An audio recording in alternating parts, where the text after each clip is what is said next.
తులసి చందు. ఈమెకు ఎన్నోసార్లు ఎంతోమంది తప్పని చెప్పినా ప్యాకేజీ కోసం కూటమి ప్రభుత్వానికి వ్యతిరేకంగా వైసీపీ పార్టీకి అనుకూలంగా ఈమెకు మాత్రమే సొంతమైన అపారమైన విషయ పరిజ్ఞానంతో ఏపీ యువతను ప్రజలను రెచ్చగొట్టి వాళ్ళని తెలివి తక్కువ వాళ్ళని చేయాలని చూస్తూ ఉంటుంది. ఈ బుద్ధిమంతురాలు వైసీపీ గవర్నమెంట్లో మొద్దు నిద్రపోతూ కూటమి గవర్నమెంట్ రావడంతో ఒక్కసారిగా నిద్రలో నుంచి ఉలిక్కిపడి లేచిందనమాట. ఇప్పుడు ఈ ప్రపంచ మేధావి వైజాగ్ స్టీల్ ప్లాంట్ కోసం ఉద్యమ కార్యాచరణ చేపట్టింది. అసలు ఎందుకు ఈ ఉద్యమ కార్యాచరణ? ఏపీలో కూటమి ప్రభుత్వం ఏర్పాటైన తర్వాత సెంట్రల్ గవర్నమెంట్తో మాట్లాడి వైజాగ్ స్టీల్ ప్లాంట్ ప్రైవేటీకరణ జరగకుండా స్టేట్మెంట్ ఇప్పించినందుక ఉద్యమ కార్యాచరణ. సుమారు 12,000 కోట్లు రెన్యువల్ ప్యాకేజీ కింద సెంట్రల్ గవర్నమెంట్ నుంచి రాబెట్టినందుక ఉద్యమ కార్యాచరణ.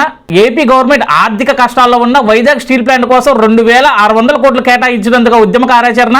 20% ఉన్న ఉత్పత్తి సామర్థ్యాన్ని 80% పెంచినందుక ఉద్యమ కార్యాచరణ. వైజాగ్ స్టీల్ ప్లాంట్ భూములు సుమారు 7,000 ఎకరాలు అన్యాక్రాంతం కాకుండా కాపాడినందుక ఉద్యమ కార్యాచరణ.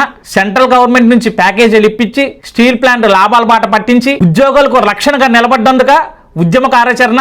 వైసీపీ పార్టీని అధికారంలోకి తీసుకురావడానికి తులసక్క నువ్వు ఒక్కదానివే కష్టపడితే సరిపోదు. దీంతో పాటు ఆంధ్ర పోడ్కాస్టర్ విజయ్ కేసర్ రెడ్డి అలాగే ప్రశ్న రావణ్ జోసెఫ్ను కలుపుకొని ముందుకు పోవాలని మేమందరం కోరుకుంటున్నాం.